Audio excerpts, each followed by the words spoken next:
Morning everyone, my self ध्रुव झा।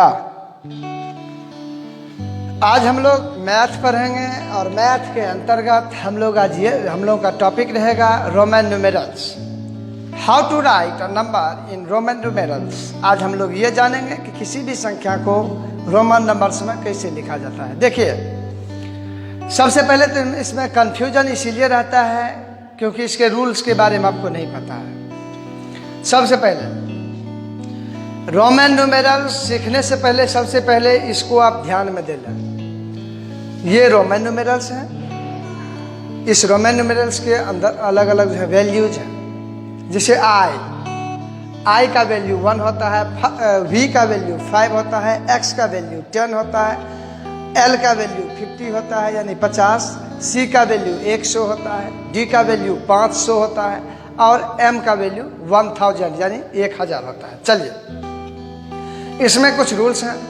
सबसे पहला rules है, if a symbol is repeated the value of numerals obtained by multiplying the value of symbol by number of times. यानी अगर कोई भी number repeated form में लिखा हुआ है, रिपीट करके, जैसे x लिखा हुआ है, जैसे x ट्रिपल आई लिख दिया तो ट्रिपल आई रिपीटेड हो गया।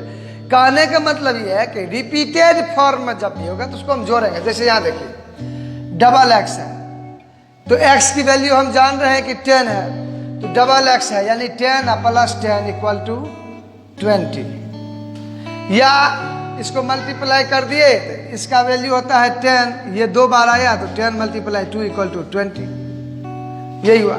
डबल आई है तो 1 प्लस 1 इक्वल टू 1, या इसको है 1, यह है 2 बार आया है तो मल्टीप्लाई 2 इक्वल टू 2। समझ गए? यही तो होता है। दूसरा है, if a symbol is written on the right side of the greater value we add its value.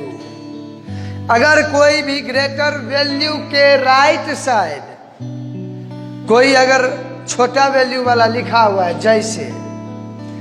जैसे मान लीजिए राइट साइड में x ग्रेटर वैल्यू है और i जो है स्मॉलर वैल्यू है, तो x के राइट साइड लिखा हुआ हो तो हम दोनों को जोड़ देते हैं। कैसे? तो x का वैल्यू 10 प्लस 1 और 1 2 इक्वल टू 12। यहाँ हो गया 12। अब देखिए ग्रेटर वैल्यू l है और इसके राइट में जो है छोटा वैल्यू है, छोटा सिंबल, तो l और x दोनों जोड़ देंगे तो 50 10 60 और 10 70 हो गया। कोई दिक्कत? यहाँ देखिए ग्रेटर वैल्यू v है तो v हो गया 5 और राइट साइड में छोटा सिंबल है तो जोड़ देंगे 1 प्लस 1 तो 2 इक्वल टू 7 हो गया। यही हो गया। तीसरा रूल ये है, if a symbol is written on the left of the greater value we subtract its value from the greater. कैसे? तो मान लीजिए यहाँ x देखिए, x बड़ा है, i छोटा है, लेकिन x ग्रेटर के लेफ्ट में जो है छोटा है ना, इसीलिए हम क्या करेंगे तो बड़े में से छोटे वैल्यूज को घटा देंगे। तो ये हो गया 9। x l है तो l बड़ा है, x छोटा है, इसीलिए इसका l में से x घटा देंगे तो 50 माइनस 10, x का वैल्यू 10 होता है, कितना बचा? 40, इसीलिए ये हो गया 40। बात समझ में गई?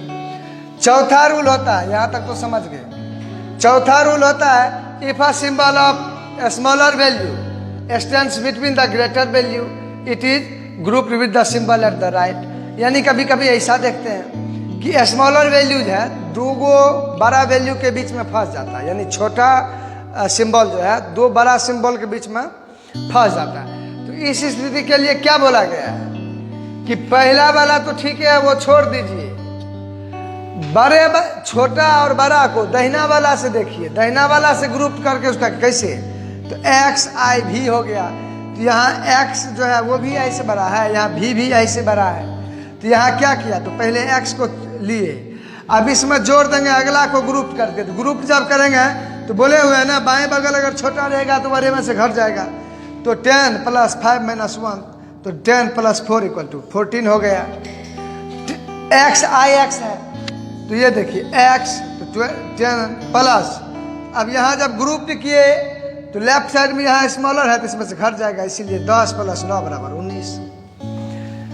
पांचवा इसका, when x is written on the left of L and C, यानी it is subtracted, यानी x अगर C और L के पीछे है, x L और C के पीछे है, तो उस समय वैल्यू घट जाएगा, L में से x घट जाएगा, या C के पहले है तो C में से x का वैल्यू घट जाएगा। जैसे XL लिखिए तो L का वैल्यू 50 माइनस x का वैल्यू 10 तो 40, XC तो C का वैल्यू 100